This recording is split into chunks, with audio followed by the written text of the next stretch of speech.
আমি আপনাদের মেয়েকে সঙ্গে করে নিয়ে এসেছি। কোথায় সে? কই কই কই কই দেখি, কোথায় সে? আচ্ছা ঠিক আছে ঠিক আছে। ও নিজের বরের সাথেই দেখা করতে এসেছিলে, খুব বড় অপরাধ কিছু করোনি, এর জন্য সাজাও তোমার খুব একটা বড় কিছু হবে না। তুমি চলো আমার সঙ্গে, রাত তো প্রায় শেষ হতেই চললো। রাত পোহালে বিয়ে, বর আর কোণে এখন রাস্তায়। স্যার আমি কিন্তু যেতে পারতাম আপনার সাথে, মানে কোনো দরকার নেই, তুমি যদি আমার সাথে যাও তাহলে কিন্তু আমি যাবো না। ঠিক আছে ঠিক আছে, I am sorry for everything. Okay ঠিক আছে, এবার চলো তুমি বাড়ি চলো।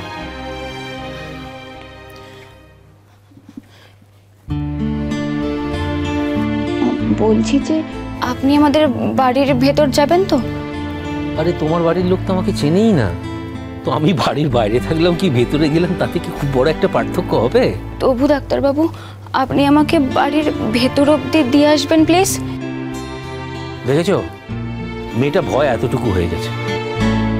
ঠিক আছে তুমি চিন্তা করো না, আমি তোমার বাড়ির ভেতরে ঢুকিয়ে দিয়ে তোমাকে আমি সবার সাথে কথাবার্তা বলে সবাইকে বুঝিয়ে আসবো। এখন তো তাদের টেনশন থেকে মুক্তি দেওয়া দরকার নাকি? হ্যাঁ যাও তুমি বাড়ি যাও, তুমি আমার সঙ্গে এসো। সিস্টার এগুলো সব গুছিয়ে দেখো, চল এসো।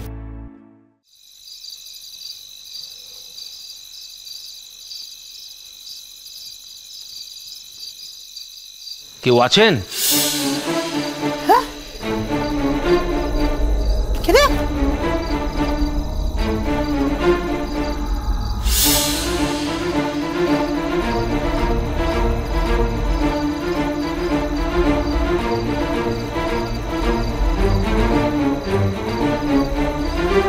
আপনি?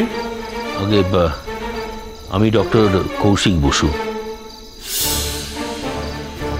কি হয়েছে বলুন তো, মানে কোনো বিপদের খবর নিয়ে এসছেন নাকি? না না এরকম ভাবছেন কেন? আসলে আমি আপনাদের মেয়েকে সঙ্গে করে নিয়ে এসেছি। কোথায় সে? কই কই কই কই দেখি, কোথায় সে? ইমন এদিকে এসো।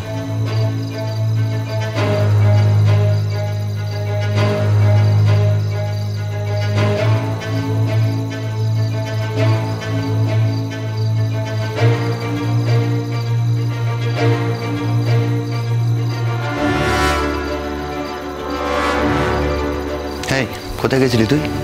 রূপাঞ্জনের সাথে দেখা হয়েছিল তোর?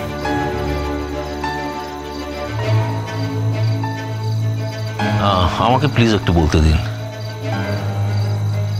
আসলে ও তো ভয় একদম ছোট হয়ে গেছে, ও একটা বড় ফারাক থেকে বেঁচে এসছে।